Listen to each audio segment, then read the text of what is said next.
जहाँ मौत की छाया भी न पहुँच सके। हम चाहते हैं जड़ता, अज्ञता, मूर्खता, नासमझी के चपेट से विनिर्मुक्त अखंड विज्ञान हमें प्राप्त हो, और हम चाहते हैं वेदना से विनिर्मुक्त अखंड आनंद हमको प्राप्त हो। इसका अर्थ यही हुआ कि हम सच्चिदानंद तत्व को चाहते हैं, चाहे हिंदू हो या अहिंदू, नर हो या वानर, स्त्री हो या पुरुष, सबकी निसर्ग सिद्ध चाह का विषय सच्चिदानंद तत्व ही सिद्ध होता है। जो कुछ अनित्य है, मृत्युग्रस्त है, उसके चपेट से विनिर्मुक्त होकर ऐसा जीवन चाहते हैं जहाँ मौत की छाया भी न पहुँच सके। जो कुछ जड़ता, अज्ञता है, उसके चपेट से विनिर्मुक्त होकर ऐसा विज्ञान चाहते हैं जहाँ जड़ता, अज्ञता की पहुँच न हो सके।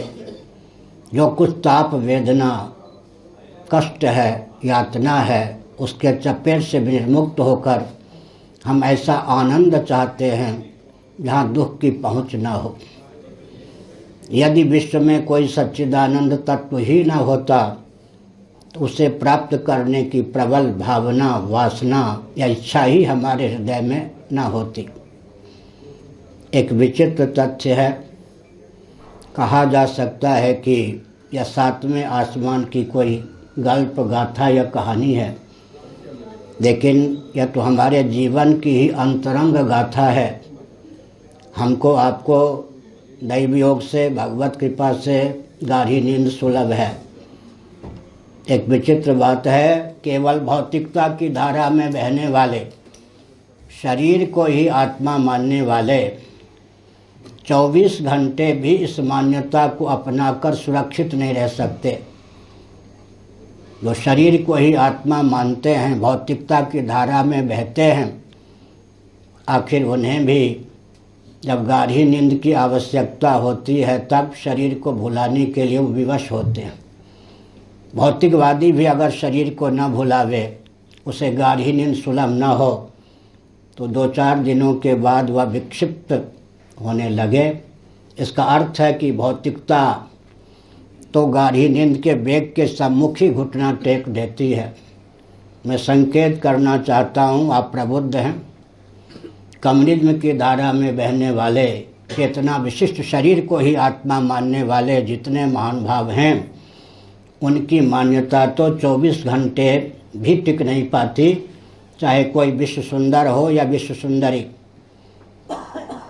लेकिन शरीर को भुलाए बिना उसे गाढ़ी नींद सुलभ नहीं हो सकती। कदाचित गाढ़ी नींद सुलभ ना हो तो कालांतर में वह पागल या विक्षिप्त हुए बिना नहीं रह सकता।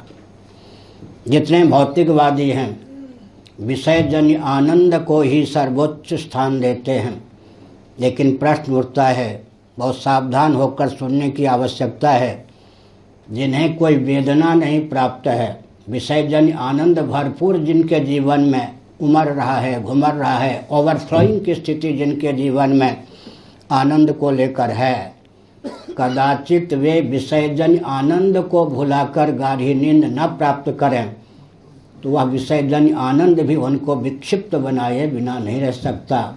इसका अर्थ यही होता है कि 24 घंटे भी हम भौतिक सिद्धांत को अपनाकर सुरक्षित नहीं रह सकते। भौतिकवादियों के मत में शरीर ही आत्मा है, शक, चंदन, वनिता, व्यंजनादि के सेवन से प्राप्त आह्लाद ही आह्लाद है, लेकिन उनकी मान्यता प्रतिदिन गाढ़ी नींद की आवश्यकता का जब अनुभव होता है निरस्त हो जाती है। हमको, आपको गाढ़ी नींद सुलभ होती है। हमारी इच्छा का जो वास्तविक विषय है उसके कितने हम सन्निकट हो जाते हैं, इसका अंकन करना अत्यंत आवश्यक है। सावधान। गाढ़ी नींद की दशा में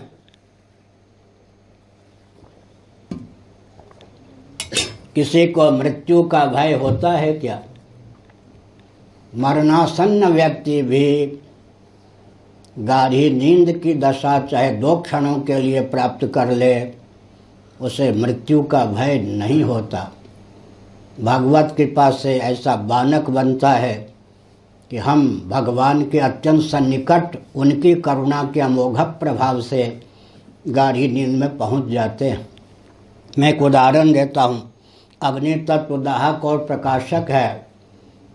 आप अग्नि प्रकट कीजिए, ईंधन के द्वारा प्रज्वलित कीजिए, अग्नि का सेवन कीजिए, मोटी भाषा में आग को तापिए। उष्णता के प्रभाव से, सर्दी के चपेट से आप मुक्त हो जाएंगे।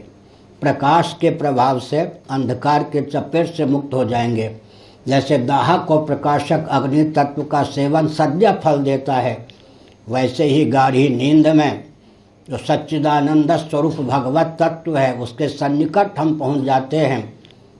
हाथ कंगन को आरसी क्या हमने बताया। गणित की दृष्टि से विचार करें तो कम से कम 3/4 मौत का नाम सज्जनों गाढ़ी नींद है। कर्मेंद्रियां सो जाती हैं, ज्ञानेंद्रियां सो जाती हैं, अंतःकरण चतुष्टय भी विलुप्त हो जाता है, विलीन हो जाता है, सो जाता है या प्रसुप्त होता है, प्राणों का भान भी खो जाता है। तब हमको गाढ़ी नींद सुलभ होती है। 3/4 से अधिक मौत का नाम गाढ़ी नींद है। उस गाढ़ी नींद की अवस्था में भी हमको मृत्यु का भय नहीं प्राप्त होता। सचमुच में हम अपने स्वरूप के जितने सन्निकट पहुँचते हैं उतने ही अंशों में मृत्यु के भय से भी त्राण प्राप्त कर लेते हैं। बहुत ऊंची स्थिति हमारी गाढ़ी नींद में होती है। थोड़ा मन को और सन्निहित कीजिए। सर्दी की पहुंच गाढ़ी नींद में हम आप तक होती है क्या? ठंड लगती है क्या? गाढ़ी नींद में गर्मी की पहुंच हम आप तक होती है क्या? भूख की पहुंच होती है क्या? प्यास की पहुंच होती है क्या? किसी भी द्वंद्व की गति गाढ़ी नींद में हम आप तक नहीं है। अनुभव के बल पर यह तथ्य डंके की चोट से प्रतिदिन के जीवन में सिद्ध है। यहाँ तक कि गाढ़ी नींद